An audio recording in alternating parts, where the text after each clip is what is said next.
మంది. ఇది పదే పదే మీరు స్టడీ చేయాలి, మీరు అర్థం చేసుకోవాలి. మీరందరూ కూడా చాలా బిజీగా ఉంటాం, నేను కూడా బిజీనే.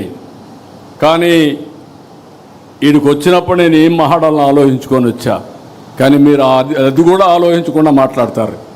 అది ప్రమాదం. This is where I'm asking all of you. దృష్టి పెట్టండి, మీరు ఆలోచించండి. ఫైనల్గా ఒకటే చెప్తున్నా, ఈరోజు ప్రమాణ స్వీకరణ మీరు చూశారు. 2047కి తెలుగు జాతిని నెంబర్ 1 చేయాలనేది మనందరి లక్ష్యం, మనందరి సంకల్పం.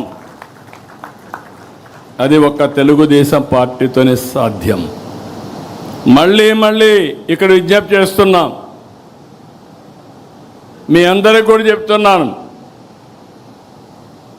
ఎవరికి కొంతమంది అడుగుతున్నారు, నా పర్మిషన్ లేకుండా పదవులు ఇవ్వకూడదని కూడా ఇంకా అలాంటి ఆలోచనలు ఉన్నాయి పార్టీలో. ఎవ్వరి పర్మిషన్ ఉండదు. ఎవడు బాగా పనిచేస్తే వాడికే దండేస్తాం తప్ప ఎవరి పర్మిషన్ ఉండవు. పార్టీ ఎవరిని నియమిస్తే వాళ్ళకు అండగా నిలబడడం, వాళ్ళతో కలిసి పనిచేయడం మీ బాధ్యత, మనందరి బాధ్యత, నా బాధ్యత కూడా. ఇంకా విధానాన్ని రూపకల్పన చేసుకుందాం. ఏ విధంగా అవార్డు వాళ్ళని గుర్తించాలో చేద్దాం. మీ గౌరవం పెరగాలంటే మీ నియోజకవర్గం బలంగా ఉండాలి. మీ నియోజకవర్గం బలహీనపడి మీరు బలపడాలంటే, మీ గౌరవం పెరగాలంటే పెరగదని చెప్పి కూడా నేను మీకు తెలియజేస్తున్నా. నేను బ్లంట్గానే చెప్తున్నా. ఈరోజు ఏమనుకోవద్దండి, మనసిప్పి మాట్లాడాలి. మనసిప్పి మాట్లాడకపోతే మీరు ఏమనుకుంటారంటే, ఎవరైనా పని చేయకపోయినా నాకు గౌరవం ఇవ్వమంటారు, నేను ఫస్ట్ నుంచి ఉన్నాను నాకు గౌరవం ఇవ్వమంటారు. కావాలంటే మా ఇంటి పిలిచి ఒక కాఫీ ఇస్తాను, కానీ పార్టీ కోసం పనిచేసిన వాళ్ళకే గుర్తింపు ఉంటుంది. నేను వెరీ క్లియర్.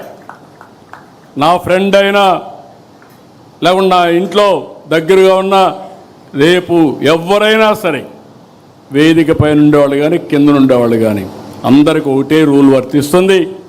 సమర్థత, పార్టీకి లాయల్టీ, రాష్ట్రానికి ఉపయోగపడే నాయకత్వానికి నేను అండగా ఉంటానని మరొక్కసారి తెలియజేసుకుంటూ, ఈరోజు ఈ మీటింగ్లో మిమ్మల్ని అందరినీ చూశాను, చాలా సంతోషం. నేను చాలామందికి పదవులు ఇచ్చినప్పుడు కొంతమంది చూడకుండా కూడా ఒకసారి పిలిచి రాష్ట్రం అంతా ఎతికాను. ఒకరోజు ఒక 6 గంటలు ఎమ్మెల్యే సీటుకు ఎంపీ సీటుకి ఇంత ఎక్సర్సైజ్ చేయలే. ఒక పాలిట్ బ్యూరోకి ఇవ్వాలంటే చాలా రోజులు ఎక్సర్సైజ్ చేశాను, డేటా ఉన్నప్పటికీ. చేసిన తర్వాత ఎవరున్నారంటే, మన విజయనగరం నుంచి మండల పార్టీ అధ్యక్షుడిగా గజపతి నగరంలో పనిచేసిన అమ్మాయి కనపడితే, ఆ అమ్మాయిని ఫస్ట్ టైం నేను చూశాను. ఎప్పుడు ఇవ్వాలని నిర్ణయం చేసిన తర్వాత పిలిపించాను. మంగళగిరిలో ఒక క్లస్టర్ ఇన్ఛార్జ్ బ్రహ్మాండంగా పనిచేస్తే